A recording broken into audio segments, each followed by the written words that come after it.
What is going on, guys, and welcome back to my channel, and welcome to the newest series on the channel. We are checking out Pillars of Eternity 2 Deadfire. We are going to do relaxed because I want to chill out. Level scaling all.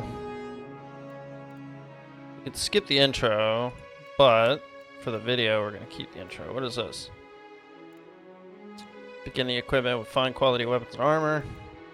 Vendor sells magic and unique items will appear in Port Meiji. These items will be offered at very reasonable prices. Let's choose that one because we get to Fort Meiji pretty quick. I've tried to shoot this, and that's why I know we get to Fort Meiji pretty quick.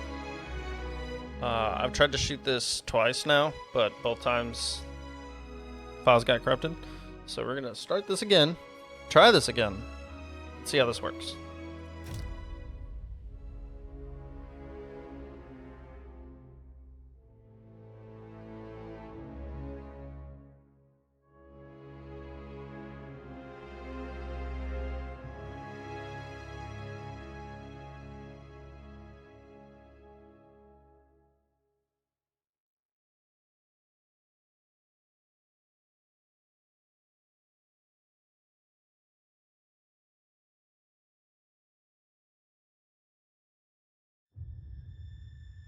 Aora, a world where mortals live, die, and are reborn through the turning of the wheel. The cycle of reincarnation watched over by the gods, and made possible through pillars of a mystical substance known as Audra. 5 years ago, you traveled from your home to the Deerwood, a nation that had waged war against the incarnated god of light, Aethys, resulting in his destruction. The country suffered from a plague of hollowborn, infants born without souls, that many believed was punishment for killing a god. In an ancient, secluded ruin, you witnessed a secret ritual that inadvertently transformed you into a watcher, one who can see and speak with souls. The ritual also gave you horrible visions, waking nightmares of a past life that threatened your sanity. To put them to rest, you pursued the man who had led the ritual, a seemingly immortal agent of the gods, known as Theos Ix Arcanon. With divine assistance, you confronted and defeated Theos, ending your visions and resolving the Hollowborn crisis. In so doing, you also learned the great secret that Theos had protected. That the ancient empire of Anguith had transformed themselves into gods. Your visions finally put to rest, you retired to the castle of Cadnua, built atop a massive statue of pure Audra, where you ruled in relative peace and prosperity.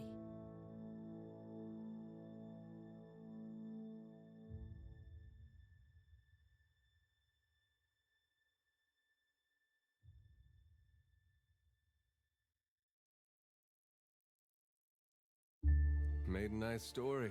You fixing up that old keep? Lifting the curse? Must have told it 100 times.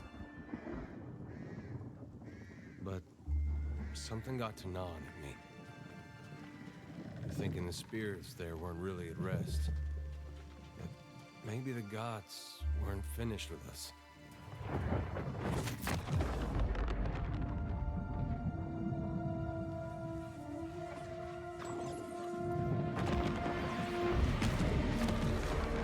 I used to dream that when my god came back, he would forgive us.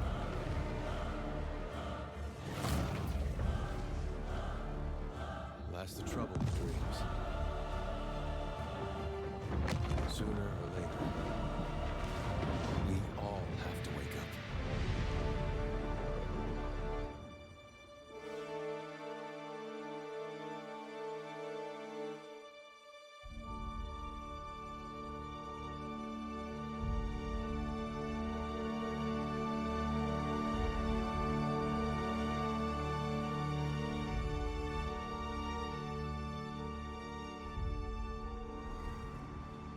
And so you wake to a sleepless world, the in-between of life and death.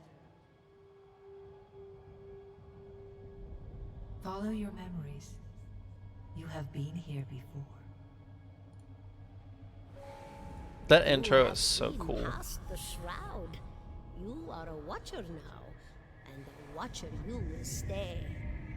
So there's more little residual memories popping A up. watcher sees souls, knows their pasts, and the souls see them back. I don't want to talk too much because I don't want to miss A any of dubious this. honor, inheriting a fortress both broken and cursed. So you guys, every time I start talking, a memory starts playing. What is a god? A higher power? A rewarder of good deeds and punisher of the wicked? Like that. The gods aren't real, but something else entirely. Something created by people.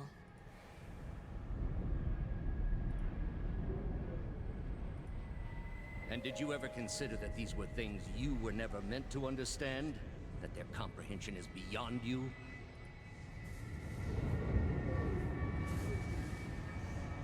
Let the world see.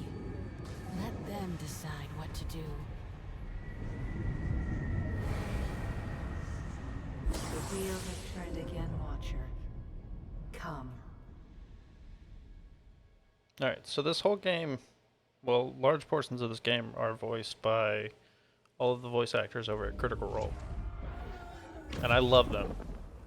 An aged dwarf shares this strange floating platform with you. His face is creased by so many wrinkles that his features lie buried amid shadowy pockets of skin. Still, the dwarf's well-practiced habits have left telltale tracks of a welcoming rictus across his visage. See, that is Ashley Johnson. The other guy that whenever the book opened, that was Matt Mercer. And then I think I heard Laura Bailey in there talking to. You can see his smile coming before it blooms, reshaping the dwarf's face from a hanging sack of flesh into something resembling an oddly carved, merry gourd, replete with unhealthy bumps and discolored splotches. Now we get to walk some more. That's the weird guy she was just describing.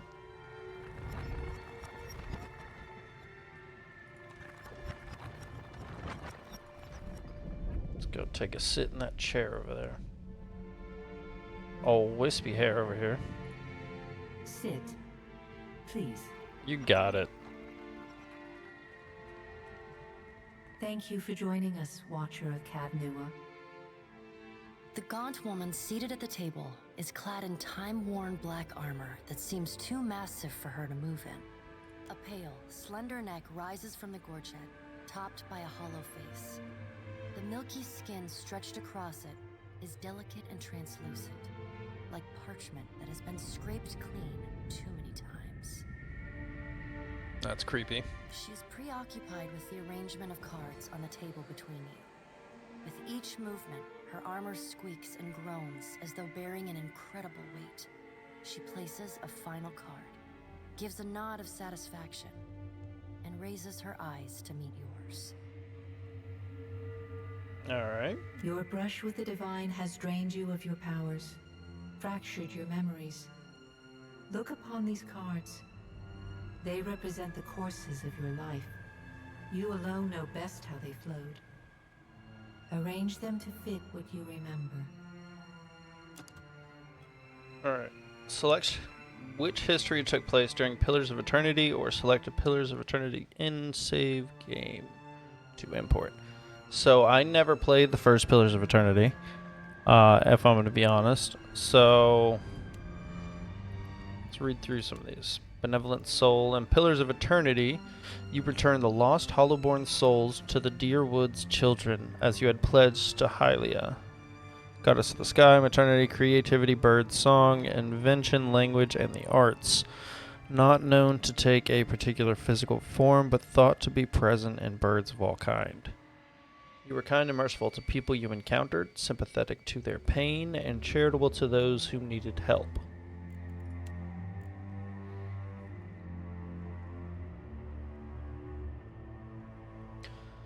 In Pillars of Eternity, you return the lost Hollowborn souls to the wheel as you pledge to Barath, god of death, cycles, doorways, mortality, and inevitability. The keeper of the cycle of life and death, Barath is thought to seek to claim the lives of those who have lived past their time. According to folklore, Barath is seen most often in the form of a pallid knight, the usher, two skeletal characters who lead such people to their deaths by way of challenge or trickery. Most other choices were judicious and balanced, tempered by rational thought and fairness rather than sympathy or emotion.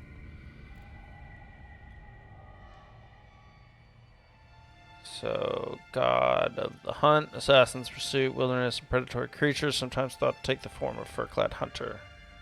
So we just gotta pick everything bad, keeper of secrets. So that one's self-describing. Hollowborn to oblivion.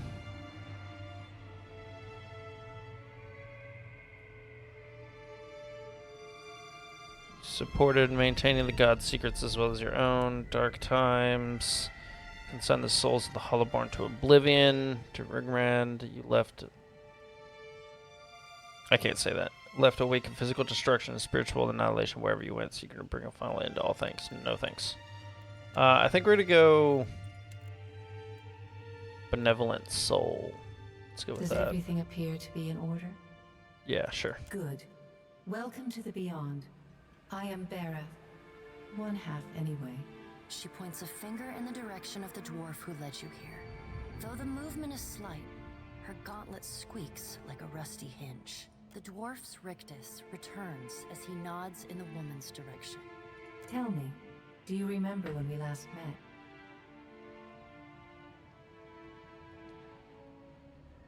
met? Yes, in the Hall of Stars and You Twin came Elms. to that tower seeking our aid. You prayed for help in reaching Theos, beyond the Court of Penitence, but would not pledge yourself to me. That was just a random choice. Still, a pledge unmade stands fairer in this court than a pledge broken. She places a card in the middle of the arrangement. A bell tower with no bell. Her fingertips slowly drag away from the card, faintly creaking as they retreat across the table. You had need of the gods once before. Now it seems we have need of you. How interesting. The being that occupied Odnua's statue beneath your castle was the dead god, Aothus. Of this we are certain. What we do not know is what his intentions are. Okay. Though Aothus stole a large fragment of your soul, you were strong enough to survive the onslaught and enter the in-between. You and he are still connected. He has chosen a body made of living Audra, perfused with the power of thousands of souls, including yours. It should be little difficulty for an experienced watcher to find him. Am I dead? No, but neither is your body truly alive. Your lungs draw breath, your heart pumps blood, but your flesh is as soulless as a Hollowborn.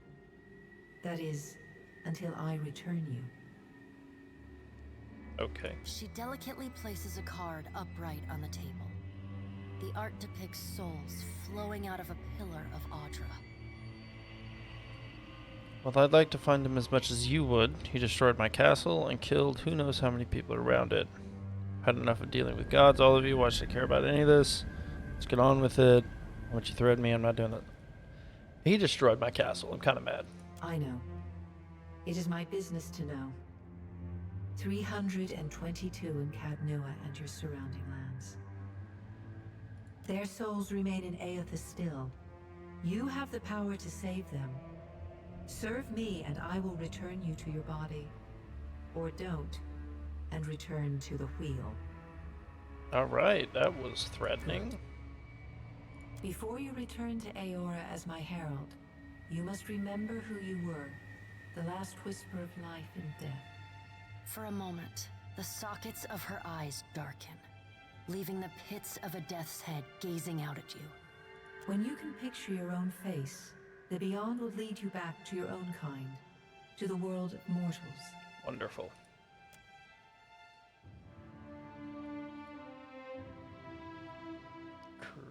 Let's do pre-made and modify it.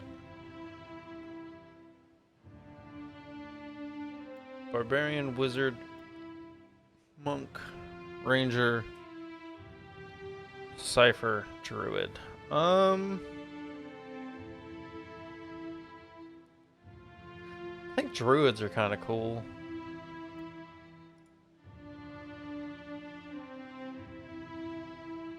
Let's see.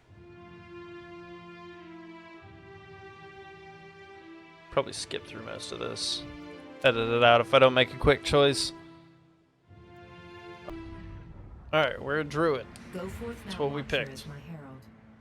Know that I do not give you this title lightly. When the time comes, you will have the power to reveal the souls that cling to you. To open the gateway from the in-between to the waking world. Alright. Find Aethys.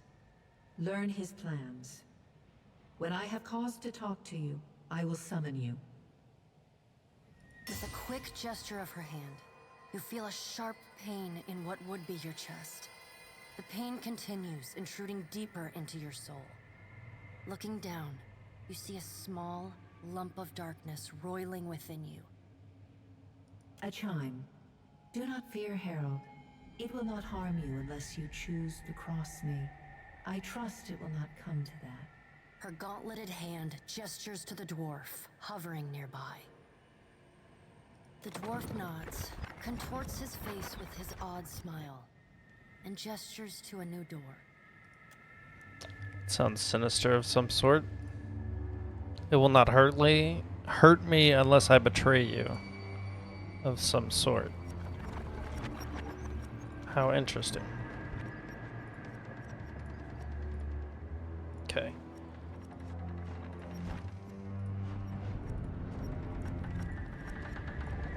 So currently I, as recording this, don't know how long this episode is, because I've been recording for about 25 minutes and messed up a couple of times. But our character, we just imported the druid character, and that's what we picked. And easy as that, we didn't change anything. Just an easy time. So let's hop into our body. Let's see what we got.